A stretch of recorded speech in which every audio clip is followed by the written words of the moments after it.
Salut à tout le monde. Aujourd'hui, nous sommes encore là avec notre cours en ligne que nous suivons chaque fois. C'est toujours votre formateur, Gustave Siani. Il est ingénieur en bâtiment et travaux publics, en génie civil bien sûr. Alors, aujourd'hui, nous allons voir quelque chose qui est un peu différent par rapport à ce qu'on a fait. Parce qu'il y aura une série d'exercices qui sera basée sur ces chapitres ici. Et alors, on a jugé mieux d'expliquer d'abord les chapitres, les contenus, et on aura à utiliser les mêmes formules dans les exercices que nous allons faire.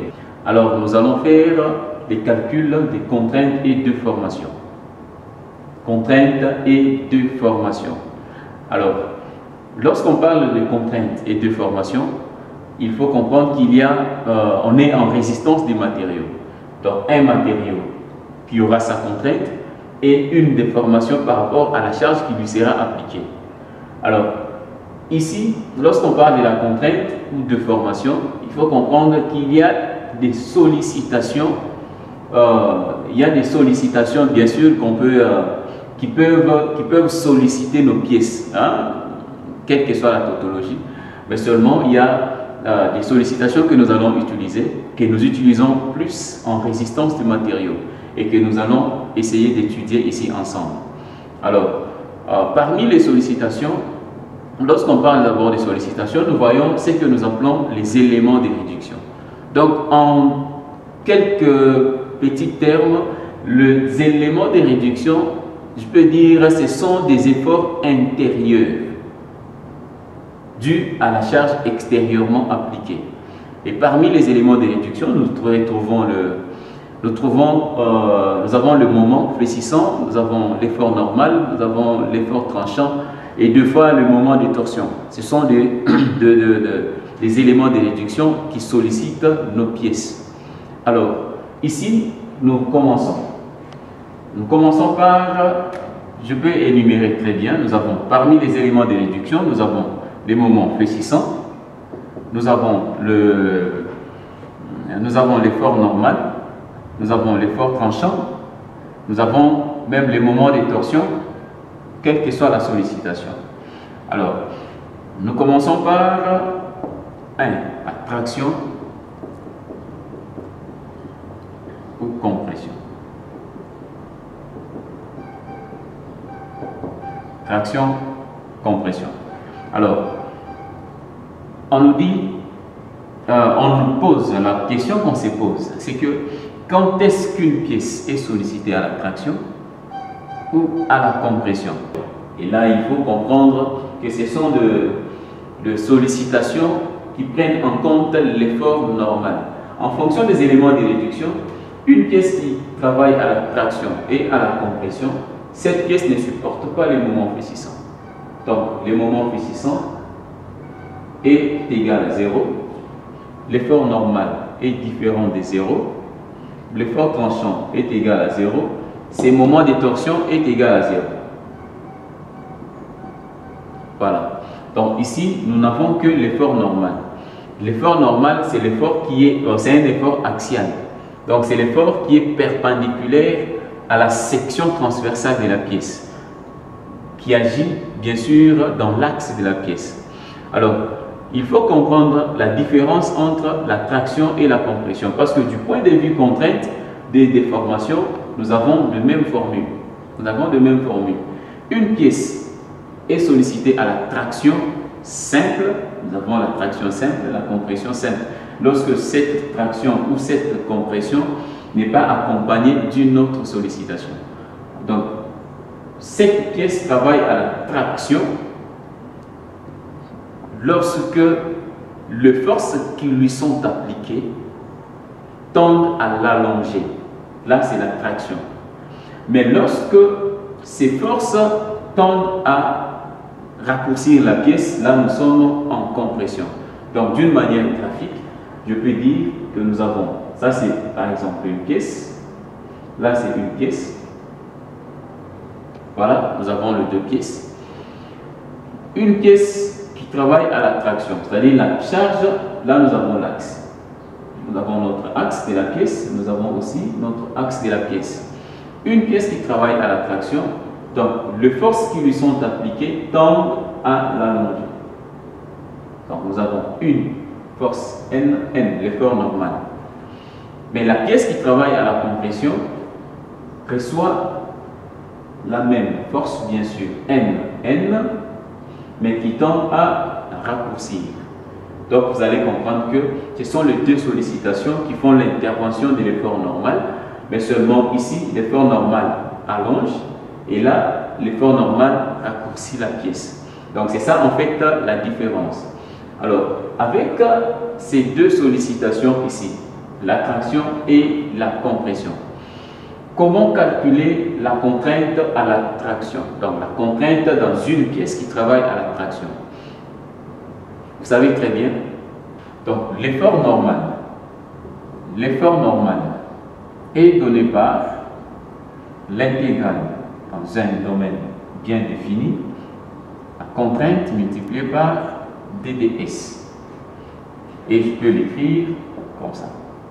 Alors, la contrainte sigma intégrale dans le domaine dds. Et l'interprétation de ceci, c'est quoi? Je peux avoir une section quelconque. Cette section est composée de plusieurs petites parties, plusieurs petites surfaces, des facettes en fait. Des petites surfaces, il y en a plusieurs, il y en a tellement plusieurs, mais lorsque nous faisons l'intégrale de ds, l'intégrale veut dire tout simplement la somme de toutes ces petites surfaces-là dans un domaine bien défini. Donc la somme, je vais additionner toutes les petites surfaces possibles. Après avoir additionné, j'aurai le grand S qui est la surface totale. Et ceci va me donner la contrainte multipliée par la surface. Donc N égale à la contrainte multipliée par la surface. Tirons la contrainte, on aura sigma égale à N sur S. La première formule que je retrouve. Connaissant la valeur de la contrainte, l'effort normal, on a bien dit l'effort normal, c'est l'effort qui passe par l'axe. Et cet effort peut être de traction ou de compression. Que l'effort soit de traction ou de compression, la formule est valable. La formule est valable. Je reviens. Nous parlons de la contrainte et déformation. Contrainte et déformation. En résistance des matériaux, nous avons la loi de Hooke. La loi de Hooke qui vous dit la contrainte, cette contrainte ici est proportionnelle à la déformation. Donc la contrainte varie en fonction de la déformation. Ou soit la déformation varie en fonction de la contrainte. Or cette contrainte est fonction de la charge. La contrainte est fonction de la charge. Lorsqu'on applique, on augmente la charge, la contrainte augmente. On diminue la charge, la contrainte diminue. Cela signifie que lorsqu'on augmente la charge, la déformation augmente aussi. Parce que la contrainte est fonction de la déformation. Donc selon la loi de Hooke, la contrainte égale au module d'élasticité multiplié par la déformation unitaire. Là, c'est la loi de Hooke. La loi de Hooke. Donc, vous avez cette loi de Hooke. Alors, ici, nous avons le module d'élasticité longitudinale. Et là, nous avons la déformation unitaire. Cette déformation unitaire, donc je peux écrire sigma égale et multiplié par la déformation unitaire. En quelque sorte, c'est la déformation totale divisée par la longueur de la pièce. Donc, la déformation totale, que j'appelle delta, est divisée par la longueur de la pièce. Donc, c'est une formule 2. Alors, c'est la formule de la contrainte. Là, c'est la formule de la contrainte. Ceci signifie que si j'égalise les deux, la relation sera normale. Alors, je prends 1 égale à 2. Ceci va me donner N sur S égale à E facteur de delta L divisé par L. Alors, je vais tirer la déformation parce que nous parlons de la déformation. Donc c'est le raccourcissement ou l'allongement en fait de la pièce. Alors nous allons tirer ceci. On aura delta L sera égal N multiplié par L divisé par ES. Voilà. Ici nous avons trouvé la contrainte à la traction et à la compression.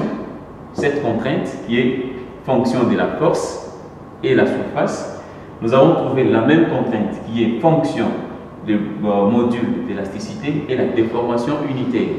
Ici encore, on a développé, on est arrivé à déterminer le raccourcissement ou l'allongement total, la déformation totale de la pièce qui est l'effort normal multiplié par la longueur de la pièce divisé par le module d'élasticité longitudinale et multiplié par la surface. Là, nous avons déterminé la contrainte et nous avons déterminé la déformation. Ici, nous sommes en traction. À la traction et à la compression, je répète bien que les moments fléchissants est nul, l'effort normal est différent de 0, l'effort tranchant est nul, les moments de torsion est nul. Donc, nous parlons ici de la traction simple ou de la compression simple. On passe. Là, c'était la première sollicitation qui est combinée, bien sûr. On va passer à la deuxième sollicitation qui est la flexion simple. Okay. Ici, nous avons une autre sollicitation qui est la flexion. La flexion ici, la flexion peut être pure, une flexion peut être simple, une flexion peut être composée, une flexion peut être déviée ou la flexion gauche, une flexion peut être composée déviée. Donc, c'est-à-dire il peut y avoir plusieurs combinaisons d'éléments de réduction et la flexion doit toujours changer de nom. Donc, c'est juste une combinaison des éléments de réduction qui va faire changer les noms de la flexion. Ici, nous allons essayer toujours de calculer la contrainte et la déformation. Mais cette fois-ci, on est à la flexion. Alors, on va faire notre étude sur base d'une poutre. Sur base d'une poutre, parce que nous avons un élément que nous allons voir, qu'il y a, là on va voir ça plus tard, on nous dit qu'il y a flexion, il y a juste un élément terre à terre qui montre seulement qu'il y a la flexion dans la poutre ou dans la pièce. C'est que lorsque la charge est perpendiculaire à l'axe de la pièce, et là il y a flexion. Là c'est juste en passant. Alors ici nous avons une poutre. Notre poutre est là. Connaissant notre poutre, nous allons appliquer une charge de flexion. Une charge de flexion, je viens de dire, une charge qui est perpendiculaire à l'axe de la pièce, de la poutre. Alors, je peux appliquer une charge. P par exemple. Après l'application de la charge, la pièce ou la poutre va fléchir. La poutre peut fléchir. Alors, la poutre qui était rectiligne comme ça devient curviligne. Donc, la poutre devient comme ça. Donc, après l'application de la charge, nous avons une poutre comme ça. Alors, nous allons pouvoir faire maintenant notre étude sur base d'un petit élément de la poutre. Donc, en fait, nous allons prendre un échantillon de la poutre, nous faisons l'étude et nous allons déterminer les éléments que nous aurons à utiliser. Donc, la contrainte et la déformation. Ici, nous avons, je vais prendre juste une petite distance, un petit élément tout simplement, dont la distance est ddx. Dont la distance est ddx. Alors, à partir de là, nous allons partir pour déterminer maintenant la contrainte. Alors, ici, je vais récupérer, je vais l'agrandir un tout petit peu. Je vais l'agrandir, je me dis, cet élément ici est comme ça. Nous sommes là, c'est comme ça. C'est juste une petite partie dont la longueur est ddx. Voilà, la longueur est ddx. à la flexion, lorsque nous faisons une coupure, pour maintenir l'équilibre de notre poutre, il faut toujours appliquer les éléments de réduction. Mais les éléments de réduction en question, c'est les moments fléchissants pour notre cas de la flexion. Ici, on ne parle pas encore de la flexion pure ou simple, mais on parle de la flexion tout court. Nous allons appliquer les moments M, c'est les moments fléchissants. Les moments fléchissants qui est les moments par rapport au plan utilisé. Parce que nous pouvons prendre des moments qui sera les moments Y ou les moments Z par rapport au plan que nous allons utiliser, parce que nous allons utiliser YZ comme système d'axe. Donc en fait Y et Z. Donc c'est comme quelqu'un qui utilise X, Y. Mais ici nous allons utiliser YZ. Alors si nous utilisons YZ, les moments ici sera les moments Y. Donc en fait c'est les moments fléchissants. Je ne veux pas l'appeler Y ou Z, mais je l'appelle d'abord moment fléchissant. Alors, je viens ici. Après avoir maintenu ces côtés ici par le moment, là, je vais maintenir encore ici. Je vais maintenir encore pour qu'il ait l'équilibre. Mais seulement les moments ici, je mets mettons M comme moment. Ici, j'aurai M plus DDM. DDM, c'est la variation en fait de moment. Cette variation qui peut être positive ou négative par rapport au cas. Donc, nous faisons plus DDM. La variation, la dérivée. La dérivée, en fait, l'intégrale, on a dit, c'est la somme de toutes les petites parties. Mais la dérivée, c'est la variation. Donc, il faut savoir comment interpréter la mathématique lorsqu'on l'applique dans le domaine technique, souvent. Alors, nous sommes là. Je vais poser l'axe géométrique de notre pièce. L'axe géométrique, je suppose que l'axe géométrique passe par ici. Là, c'est l'axe géométrique. Voilà. Là, c'est notre axe géométrique.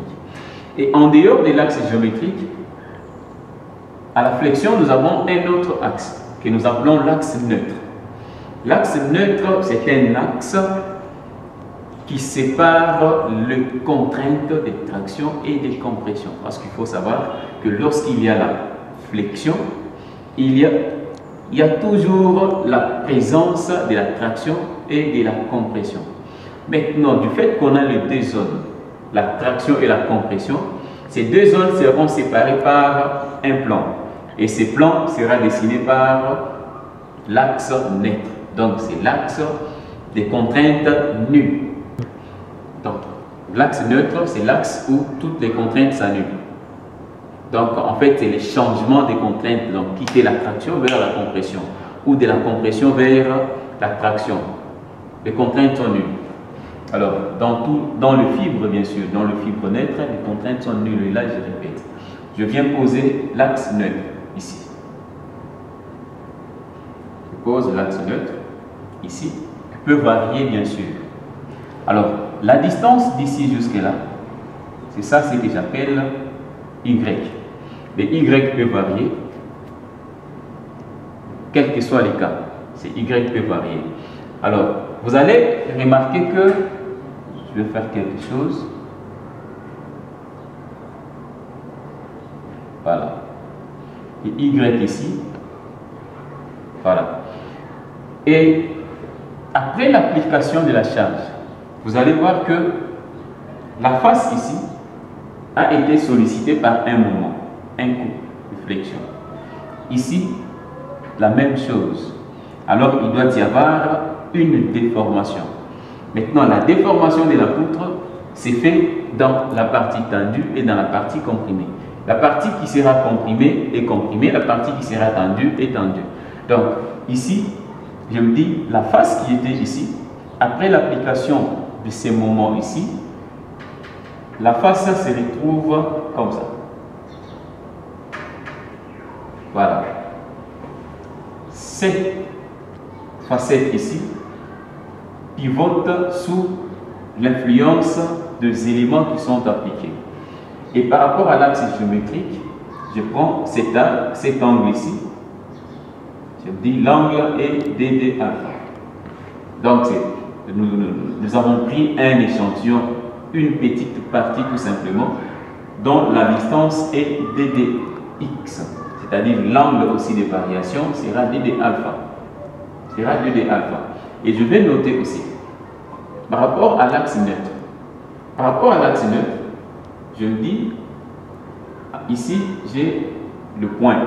J'énumère tout simplement. Bon, je note, j'ai le point A. Par rapport à l'extrémité, j'ai le point A'. Là, c'est le point A'. Et là, nous avons le point A seconde, par exemple. Ceci signifie quoi? Ça signifie que avant l'application de la force, le point A, la distance était à A'. Mais lorsqu'on a appliqué la force et qu'il y a des formations, le point A' s'est déplacé d'ici jusque là. Donc le point s'est déplacé de A' vers A seconde. Vers A seconde. Et là, nous pouvons aller maintenant à la recherche de notre formule. Vous allez comprendre quelque chose. C'est que lorsque nous faisons nous allons faire les calculs des contraintes.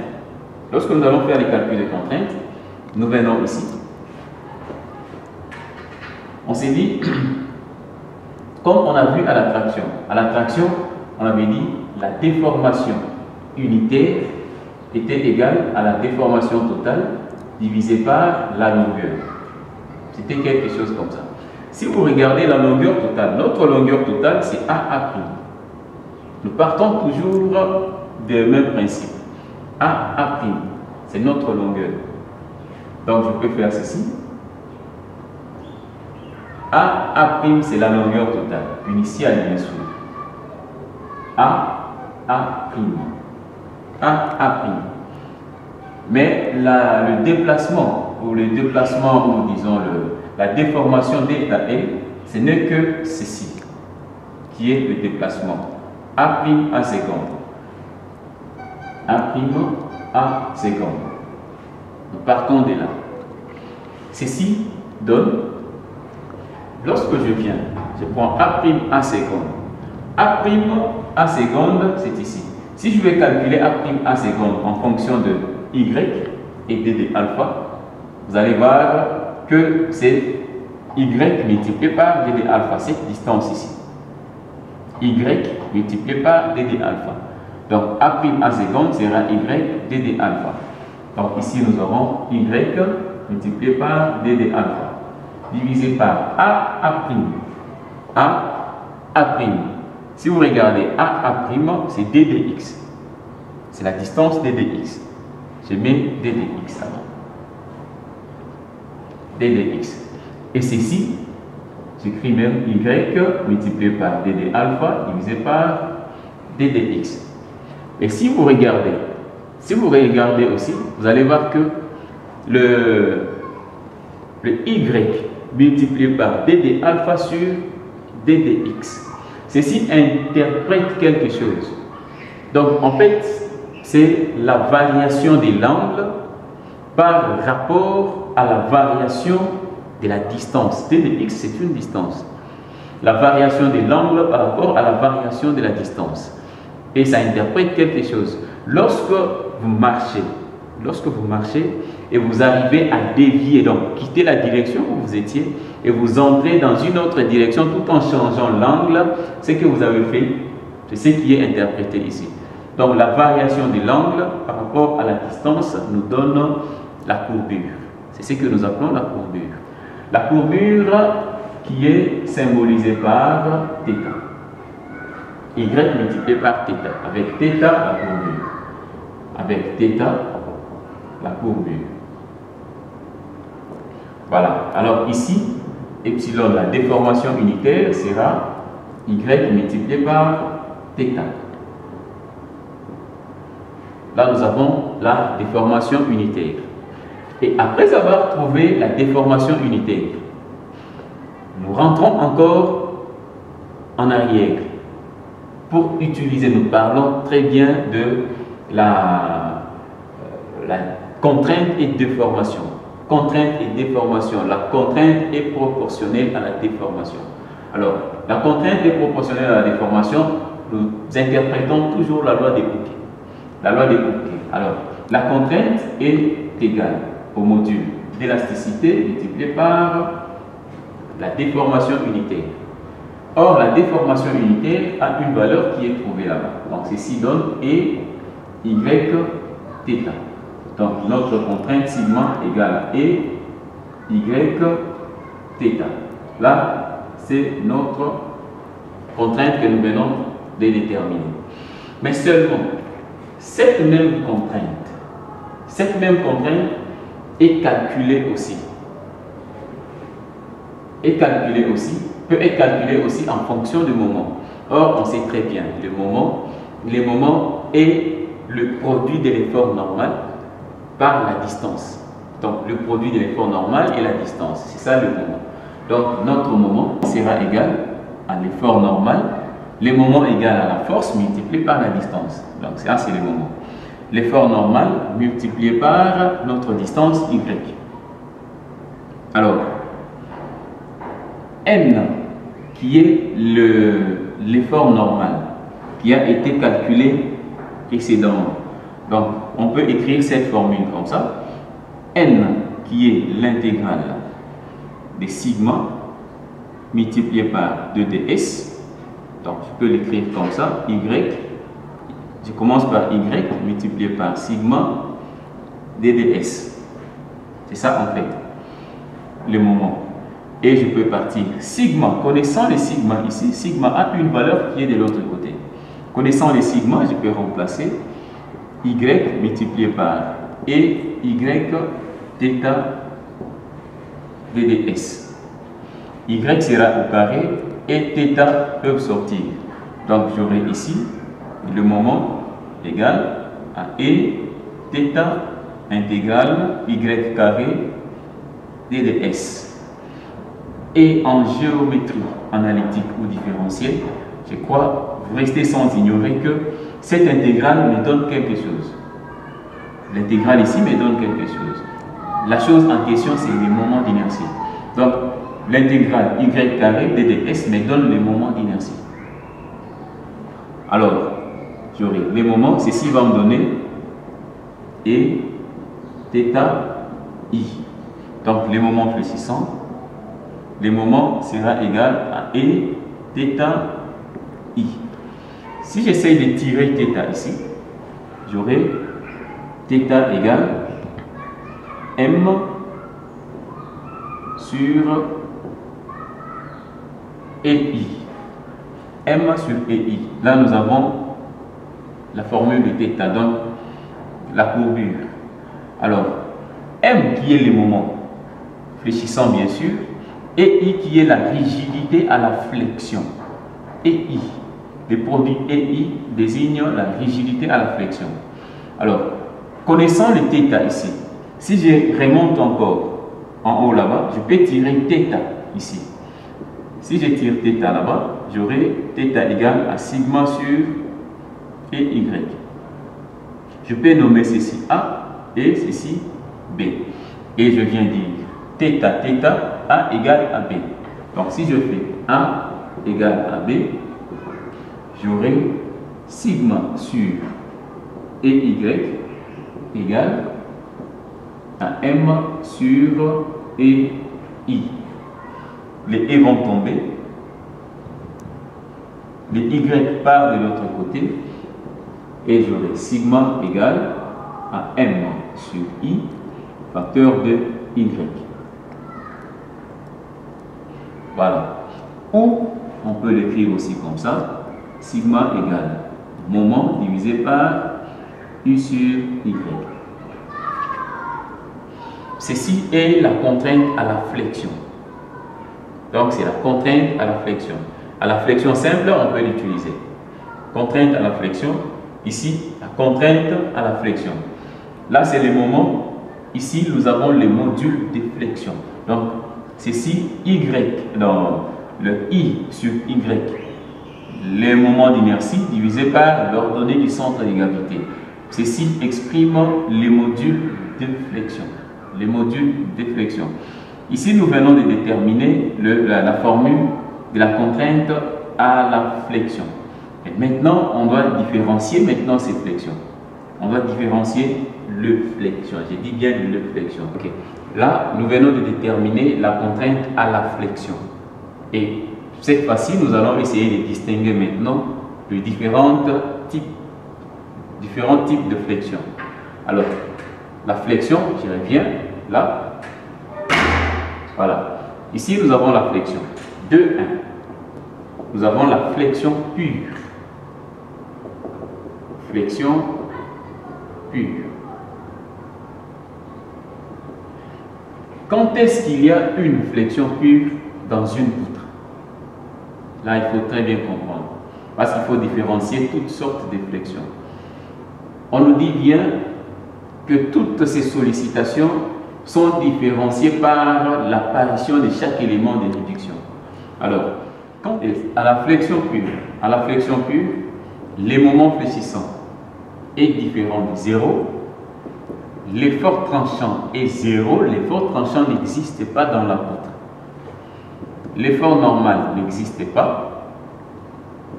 Nous avons aussi les moments de torsion, disons, n'existent pas. Et lorsque vous avez les différents éléments de réduction comme ça, et là, la flexion est pure. Pas de cisaillement dans la poutre. Donc, pas d'effort tranchant à l'intérieur, pas d'effort normal, pas de moment de torsion. Seuls les moments fléchissants doivent exister. Là, c'est la flexion pure. Nous avons 2, 2. La flexion simple. À la flexion simple, vous avez, toujours en considérant les éléments de réduction, les moments fléchissants est différent des 0. Là, c'est à la flexion simple. Le fort tranchant est différent des 0. L'effort tranchant doit exister. Nous avons l'effort normal qui est nul. Les moments de torsion qui est nul. Là, nous avons la flexion simple. Et la formule de la contrainte à la flexion simple, bien sûr, les exercices qui vont suivre vont dépendre de toutes les formules que nous faisons ici. À la flexion simple, la formule de la contrainte n'est rien d'autre que les moments fléchissants sur les moments d'inertie multipliés par Y. Voilà. Donc, en flexion simple, nous avons l'apparition du moment fléchissant et l'apparition de l'effort tranchant. Nous avons ces deux ici, la présence de ces deux ici. En dehors de ces deux flexions, nous avons aussi la flexion composée. La flexion composée. Donc 2, 3, flexion composée. Nous avons la flexion composée. Alors, quand est-ce qu'il y a flexion composée? Comprenez déjà qu'il y a nécessairement la flexion. C'est OK. Mais cette flexion est dite composée lorsque la flexion est accompagnée d'une autre sollicitation.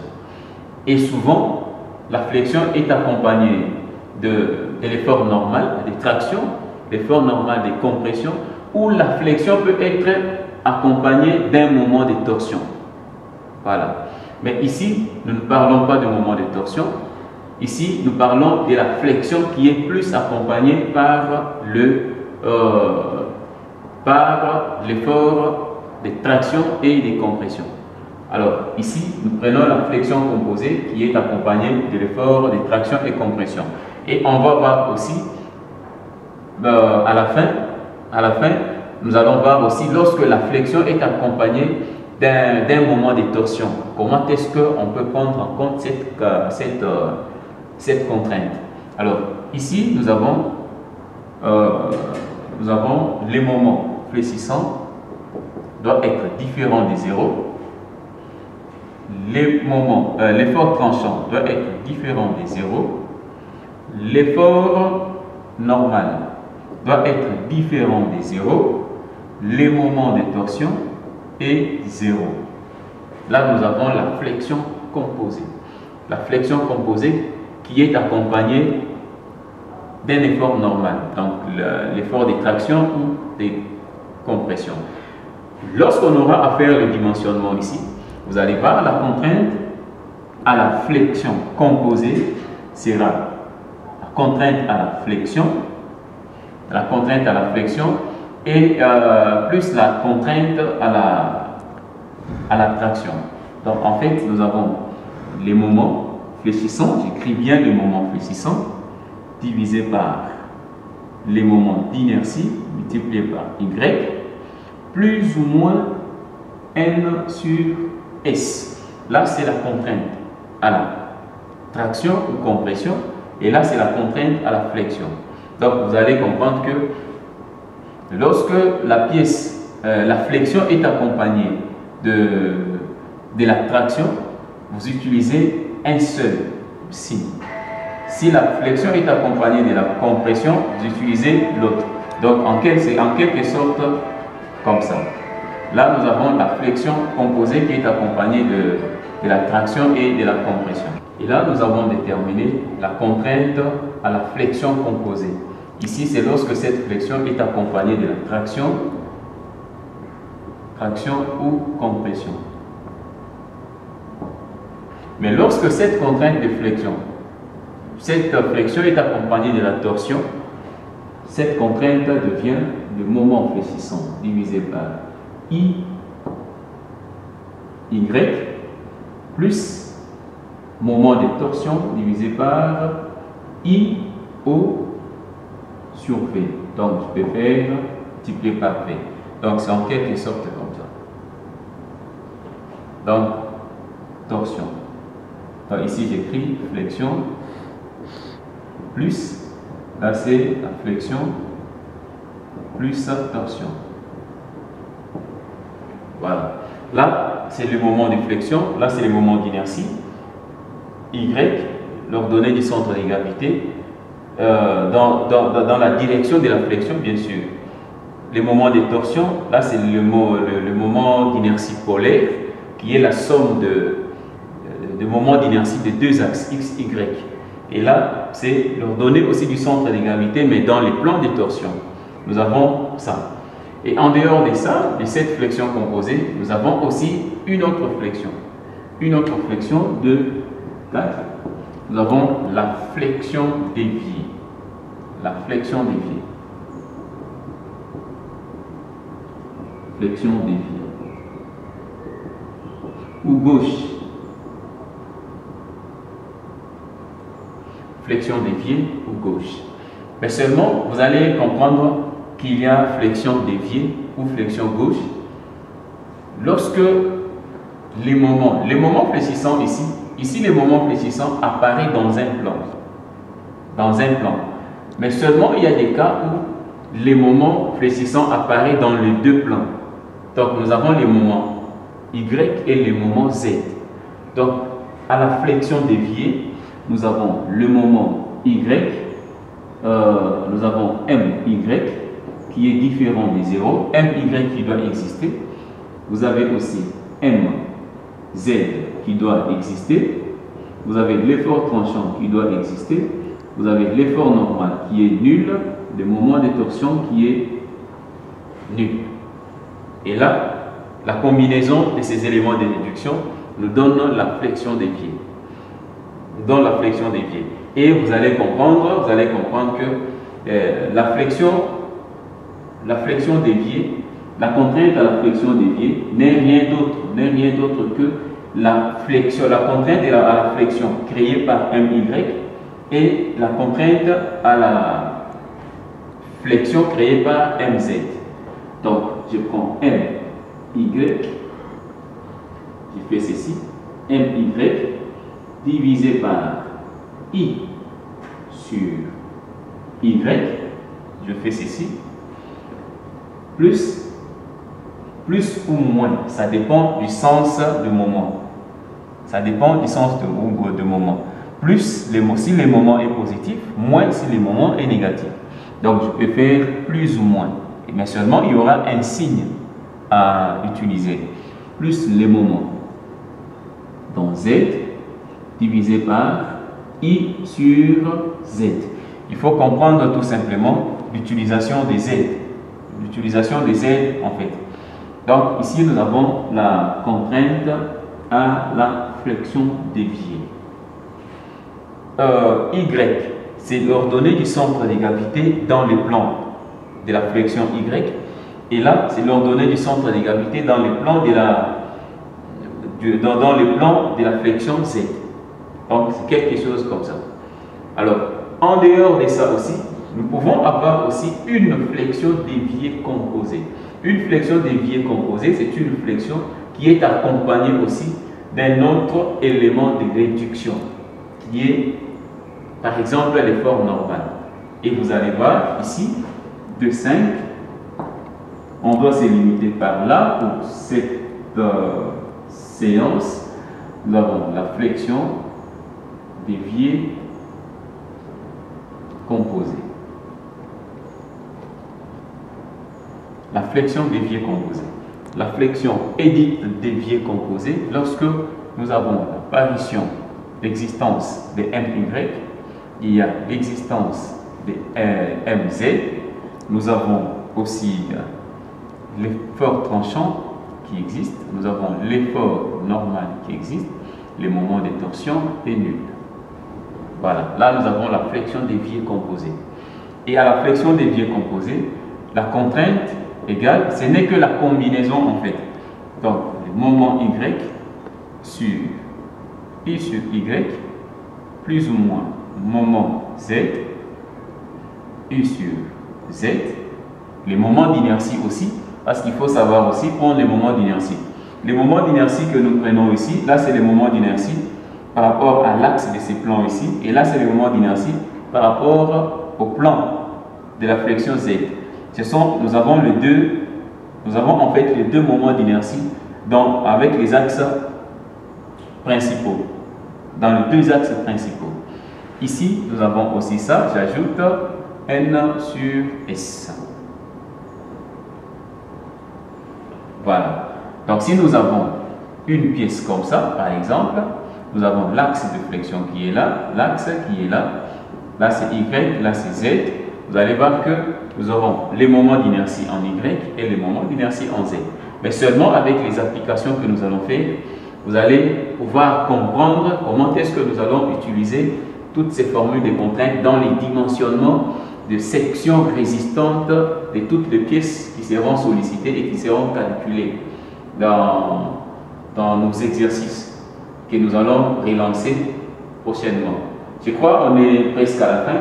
Pour ne pas créer des vidéos un peu longues, on s'arrête par là et l'autre vidéo doit nous faire l'aperçu du cisaillement, parce qu'il y a aussi des cisaillements qu'on doit voir, le cisaillement et les différents exercices que nous allons faire pour ces chapitres.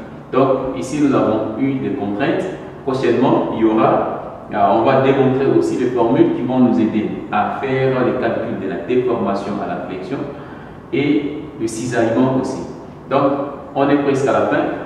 Restez branchés sur notre chaîne. Je crois que vous ne serez pas déçus. Donc, abonnez-vous massivement pour ne rien rater sur nos publications que nous allons faire. Merci beaucoup et à la prochaine.